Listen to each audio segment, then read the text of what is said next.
observe tranquility and sobriety as the main achievement according to Bunge's tradition. My name is Paradigm Shifter Hosea Hassan, the legitimate and the consummate paradigm shifter. Summarize your name. Mr. Speaker, in order for someone to be here to articulate a point, let us not be inimical. Heckling. Let us not summarizing and let us not gyrate, Mr. Speaker. Stop quarreling or urinate. Stop criticizing. Mr. Speaker, it will be very bad. It will be very bad and it will...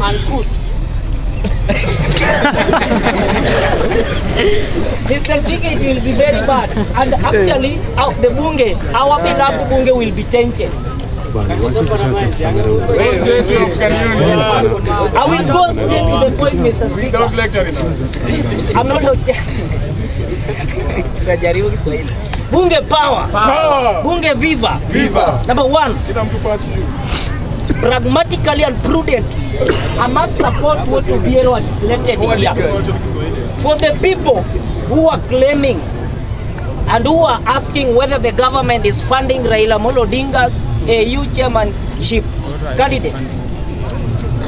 In fact, those are, such questions is so obnoxious and retrogressive, Mr. Speaker. Because we as well know, Mr. Speaker, that when Raila is going to every country to have a rally in every country in Africa, to have a rally so that he be voted. No, this thing is shuttle diplomacy. It's enough. We saw when Amina Mohammed was being campaigned for during Uhuru's reign, right? Only the emissaries, only the ambassadors were sent to campaign for him in a specific country. So it's very simple. I don't know the amount of money Raila Odinga require to campaign in Africa.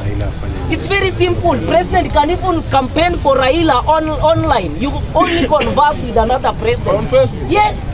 Or even sending the foreign affairs. Yes. Using the ambassadors through shuttle diplomacy. We all aware, we all know, please. Mr. Speaker, please kindly ask me whether we'll take the question or No. It's the right of speakers to allow the question to come in. Not you. My question is, the ambassadors, who has employed the ambassadors? Are they government employees or the employees? They are government employees. They are government employees. Actually, let me withdraw. Please do the shuttle diplomacy. Please, let me pulverize your brain a bit. Let me pummel your brain a bit. Replace the word ambassador with emissary. Emissary. I can even send this person. When I send this person, please. Kuna swali memba kuja kidogo. Kuna swali hiyo swali unauliza ni mzito, kuja kidogo. Speaker is right. Kuja kidogo. Speaker unasikia hivi Wewe inakupita. Wale waliuza ng'ombe kufundisha ng'ombe. The government is not funding, but facilitating. I've not used the word facilitation. It's the Obiero who I use the word facilitation. Please, the question I'm asking is, yes, if these ambassadors who are acting as emissaries, are they not government employees? emissaries, I can use anybody to campaign for another person. When they are doing diplomatic shuttle, are they using government resources, or are they using Raila Odinga? Correct. Thank you. Right of reply. If I'm ambassador in another country, whose interest am I serving? I'm serving the member state of that country, right? A very good example, there is ambassador in Uganda, Kenyan ambassador in Uganda. Is he serving the interest of Uganda or the interest of our country? Of our country, yeah, right? Interest of our country. So which other funds do you want to use? He is using the funds which is there. Obiero. It's the same Simple and clear. Ambassador of Kenya in Saudi Arabia was serving the interest of Kenyans who died there.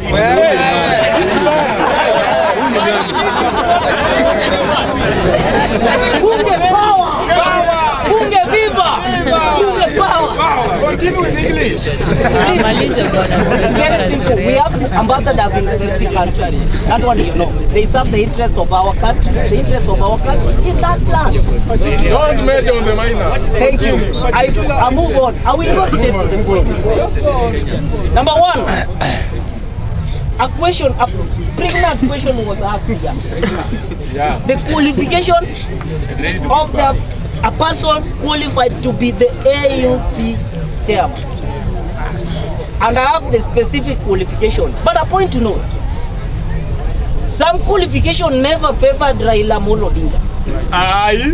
But, please, some qualification, what do you want to say?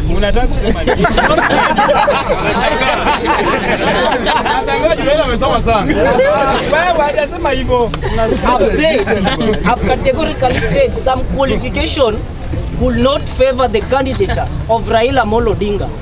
But being that Raila Amolo Odinga is the most suitable candidate for the AAC whatever, and being that it was considered to be the candidate, the person who's going to be in that seat must come from the eastern part. So they did what? They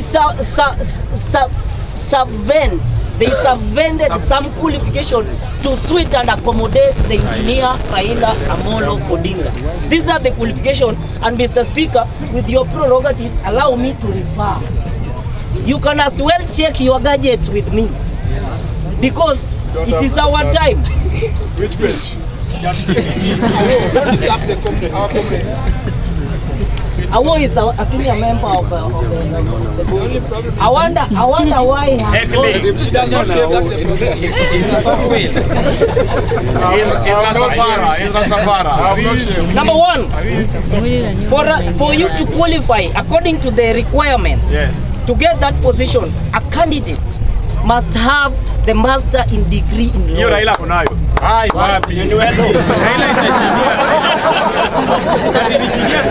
Mr. Speaker,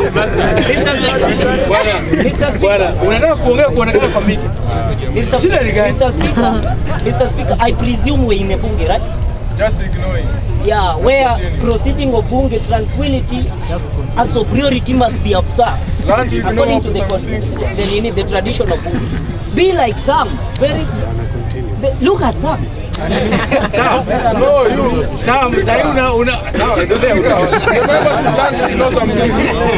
Number two, Mr. Speaker, I said initially that there's some qualification which was subvent.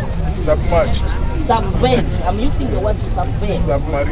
To accommodate the candidates of Raila Amolo Odinga. And when I say the degree, master in degree in law, Raila never did that, but it was subvent to accommodate his candidates. It's a working constitution. Mr. Speaker, number two, the person must have international relationship, economic, diplomacy, management, business administration, political science, social science, or close related field from a recognized institution. When you look at the ones that I've read, in one way or the other, Raila is fitting in one way, the two or three. He deserves all. Not political science, but he understands. He deserves all. Yeah. He has the idea. Yeah, he has the idea. He has no degree in political. Can you give me a chance? No. Raila never did political science, but he has that clue about it, because you've read the relation to such. Remember, Mr. Speaker, Raila is also a statesperson who understands everything in this world, and Raila can never be wrong. That's true. Raila is ever right on the surface area, underground, and above the sea level. You get the point? Raila can never be wrong. Raila is ever right. In fact, as bunge la wananchi Jakaranda, we are ready to support Raila's candidature with all our body organs, including our private parts. Mr. Speaker. Mr. Speaker, when I'm even the ladies. Mr. Speaker, Raila must get this. Mr. Speaker, on top of what Obiero articulated here, which I consider to be sacrosanct and very epic, Mr. Speaker, in addition, in addition to, I will just add a slight of the roads and the function of that seat, Mr. Speaker. And allow me, Mr. Speaker, to refer on top of what Comrade Obiero said, the roles in addition to, number one, overall responsibility for the commission's administration and finances. Number two, Mr. Speaker, promoting and popularizing the AU objectives and enhancing its performance.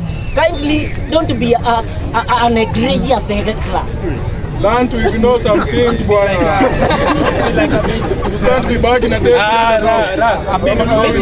Mr. Speaker, Don't throw stones at every back in town. yes, thank you. Number three, Mr. Speaker. Number three, and I urge fellow members to pay attention to this. Listen to this crystal clear, keenly and avidly, because what I'm saying can help. Number three, Mr. Speaker, consulting and coordinating with key stakeholders like member states, development partners, RECs, etc. I will give the full meaning of RECs, Mr. Speaker, in due time. Number four, and the last, appointing and managing commission staff, acting as a depository for all AU and OAU treaties and legal instruments. The meaning of RECs, Mr. Speaker, regional economic communities. With those few remarks, Mr. Speaker, I beg to raise my case and I say, Viva! Viva!